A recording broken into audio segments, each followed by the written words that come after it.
আপনাদের কাছে প্রশ্ন জাগতে পারে যে জিলহজ মাসের 9 এবং 10 তারিখের আমল সম্পর্কে আলোচনা করার কি প্রয়োজন, বা এটা এমন কি গুরুত্বপূর্ণ বিষয় মনে হলো যে এখন আলোচনা করতে হবে।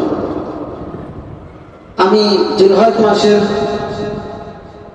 গুরুত্বপূর্ণ দিনগুলো সম্পর্কে আলোচনা ইতিমধ্যে আপনাদের সামনে করেছি।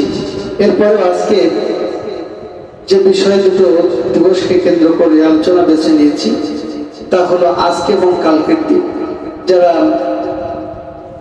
আরবি হিজরি মাসের এই জিলহজ মাস সম্পর্কে, তারিখ সম্পর্কে সচেতনতার সঙ্গে মনে রেখেছেন তারা জানেন জিলহজ মাসের আজকে 9 তারিখ আর আগামীকাল কয় তারিখ? 10 তারিখ। এটা সবাই বলতে পারবে যে আজ 9 হলে কালকে কি 10 তারিখ, সে বাংলায় হোক আর ইংরেজিতে হোক আর আরবিতে হোক। দেখুন, আমি 9 এবং 10 জিলহজ সম্পর্কে আলোচনা করতে চাচ্ছি। কারণ হলো আজকে 9 জিলহজ, কালকে 10 জিলহজ।